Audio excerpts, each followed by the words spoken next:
we let the glue sit up a little bit, and things look pretty stable. We normally don't use any finish on a shooting board primarily because we don't want the wood to slip around, and in fact we really like the bottom of the shooting board to stay put. One of the things you can do is you can take some of this router pad, this pretty much the same stuff you use to keep carpets in place. You can actually cut a square, put it over the surface that you're using as a bench. Keep in mind that this could be a kitchen counter, it could be a standard workbench, it could be a cabinet maker's bench like this, and you can just put the shooting board in place over this, leave this edge hanging over the edge. In this case I've got a tool tray so that it doesn't interfere with things, and we can go ahead and take our top we had out later, line the edges up, get a good book match. We're going to position this such that one end is in contact with the stop, and it's about 1/4 of an inch off the platform. Now, you'd think that it would be efficient to just simply let the plane run along the edge, and we could even build a stop in here, something of that nature. And in fact, there are some shooting board designs that have the bottom of the sole running along a platform here, and of course, because there's no blade over here, it doesn't cut into that, and as a consequence should give you a pretty straight cut. The problem is that holding a tolerance of 1,000 or so along this entire surface is very difficult. The other thing to consider is that the plane does a pretty good job of cutting a nice flat joint if you just let it do what it needs to do. So I've got some grain that runs out at a slight angle here. This is pretty much parallel. I'm going to flip this around to cut the joint. Again, I'm going to position it about 1/4 of an inch off the edge. Flush up the edge so I don't lose too much in my joining. Now, if I wanted to clamp this into position, I'd go ahead and clamp at about the 1/4 length point here and about the 3/4 length point, and that would keep things in position. And because we have this overlapping platform here that actually runs a little bit wider than the base, we could do that without any problem at all. I find that's not normally necessary with woods that, particularly this spruce, that has a relatively rough finish on it. It's not going to slide around, but we'll just use the clamps this one time. We want to put a little bit of pressure on the toe of the plane. This is the toe area right here with the knob. You'll hear pressure on the knob here, but we want to put our hand here and rotate a little bit in this direction. Put a little bit of pressure there. It doesn't take very much. Begin the cut.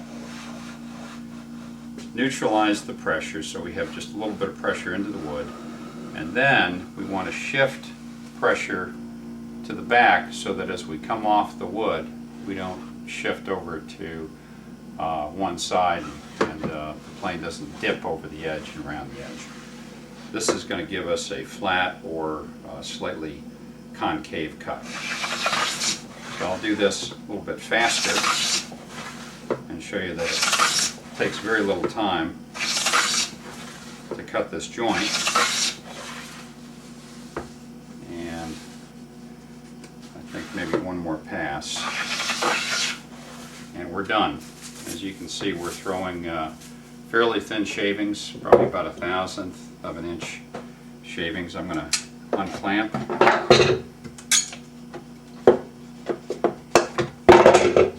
I'm going to take a look at what sort of fit we've got. And the way you do that is, again, we're going to assemble the top as it is intended. I'm then going to hold this up to the light. You can't see this, I can. And that's actually a pretty tight joint. There's not too much more I want to do to that. Not bad.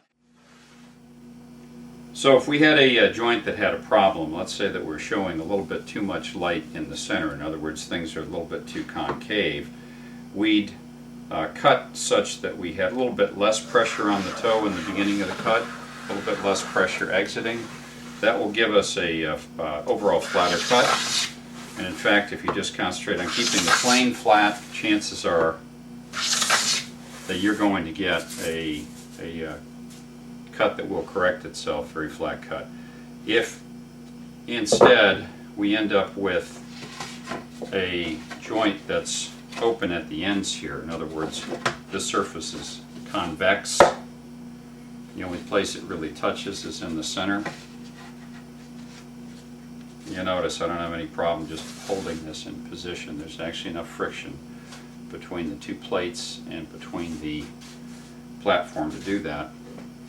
What I'll do is I'll start with shortcuts in the center to remove the material that's resulting in that convex edge. Once I get all that material out of there, I'll be able to recut my joint. And remember, weight on the toe, weight on the heel. All you do is you're rotating around. It's almost as if you're steering the plane through the cut, trying to get a nice concave, and you can see this pass.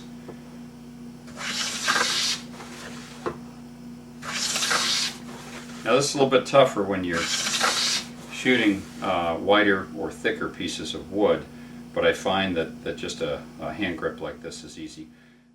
In my case, I'm using a Lee Nelson 5.5 that does a real fine job here, and you'll see that just about any plane that's longer than, say, a smoother. This is a smooth plane. You can see it's relatively short compared with the work. You'd like a plane that's about at least half the length of the work. A plane that's nearly as long or longer than the work is kind of cumbersome. So I'd say that for shooting guitar plates, which typically are anywhere between 20 and 24 inches long and about 8 to 9 inches wide, thereabouts, the number 5, number 5.5, and number 6 are pretty much ideal bench planes for this. Somewhere around 13.5 to about 15 inches, 16 inches, anywhere up to 18 inches of length is fine. Okay, that looks pretty good. Let me go ahead and put that together, and we'll check it.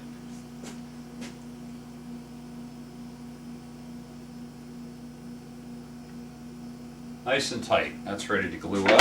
A little bit of high glue, a little bit of tape, and we'll be in business.